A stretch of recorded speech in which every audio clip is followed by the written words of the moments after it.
نصلي على رسوله الكريم.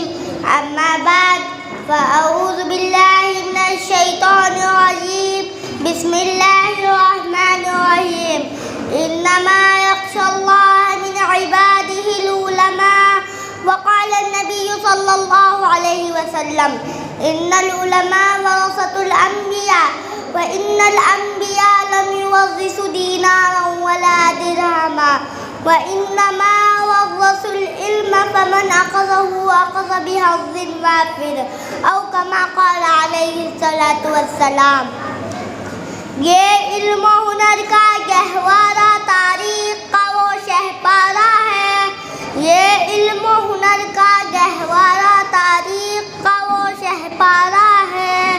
ہر پھول یہاں ایک شعلہ ہے, ہر سرو یہاں مینارہ ہے. کوہسار یہاں دب جاتے ہیں, طوفان یہاں رک جاتے ہیں. اس طاق فقیری کے آگے شاہوں کے محل جھک جاتے ہیں. عابد کے یقین سے روشن ہے سعادت کا سچا صاف عمل. آنکھوں نے کہاں دیکھا ہوگا اخلاص کا ایسا تاج محل.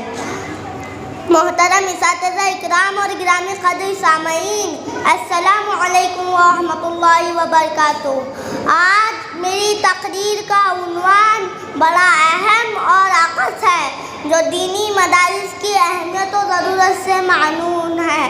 سامعین محترم, اسلامی معاشرت میں دینی مدارس کی کیا اہمیت و ضرورت ہے, کوئی بھی ہوش مند مسلمان اس سے ناواقف نہیں ہو سکتا کہ ان مدارس دینیہ کے ذریعے نہ صرف اسلامی اخلاق قصائد زندہ و تابندہ ہوتے ہیں بلکہ اسلامی علوم و فنون کی ترویج و اشاعت جیسا مبارک عمل بھی اسی اسلامی معاشرے میں جاری رہتا ہے.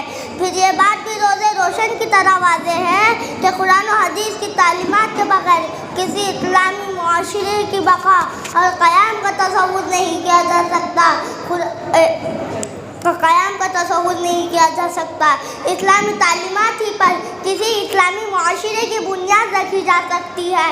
قرآن و حدیث اسلامی تعلیمات کا منبع ہے اور دینی مدارس کا مقصد اس کے سوا اور کیا ہے کہ اسلامی تعلیمات کے ماہرین قرآن و حدیث پر گہری نظر رکھنے والے علماء اور علوم شرعیہ میں دسترس رکھنے والے رجال پیدا کیے جائیں جو آگے چل کر مسلمان معاشرے کا اسلام سے ناطہ جوڑے, مسلمانوں میں اسلامی تہذیب و تمدن کی ابدی صداقت و حقانیت کو اجاگر کرنے کا فریضہ انجام دے اور بلاشبہ روزہ اول ہی سے یہ دینی مدارس اپنے بلند مقصد کے حصول میں 100% نہ صحیح تاہم ایک بڑی حد تک کامیاب رہے ہیں.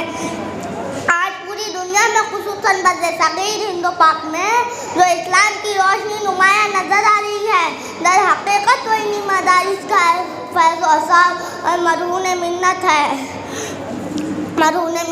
چنانچہ خستہ حال تعمیر میں قائم چھوٹے سے چھوٹے مدرسے سے لے کر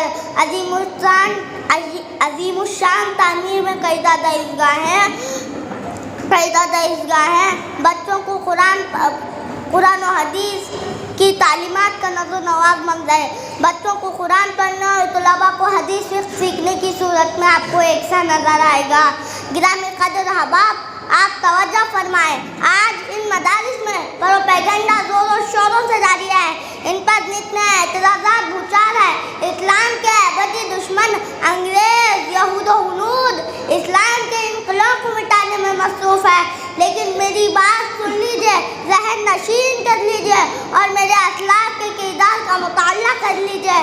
تاریخ گواہ ہے کہ جب بھی رب کی زمین میں کفر کا طوفان کھڑا کیا گیا, بدعت و رسومات کو ہوا دی گئی, انگریزوں کی حکمرانیت اور یہود و ہنود کی شیطانیت کو بات دیا گیا, علماء ربانین کو پھانسی پر لٹکایا گیا, حق و لوگوں کا شیطان سے اڑایا گیا, مجاہدین پر مقدمات چلائے گئے اور انہیں سرعام راستوں پر لٹکایا گیا اور الکفہ ملت واحدہ کا سما بنایا گیا. تو انہی مدارس کے طلباء و فضلاء نے ان فتنوں کا ڈٹ کر مقابلہ کیا, انگریزوں کو بھاگنے پر مجبور کیا, ظلم و جبر کو دفع کیا, قوت چال کی بھائی کو عام کیا, اسلام کا پرچم بلند کیا اور قل جاء الحق وزهق الباطل ان الباطل كان لہو کا قسم آیا کیا گیا ہے، جس کی چمک دمک آج مشرق سے مغرب تک، شمال سے جنوب تک نظر آ رہی ہے۔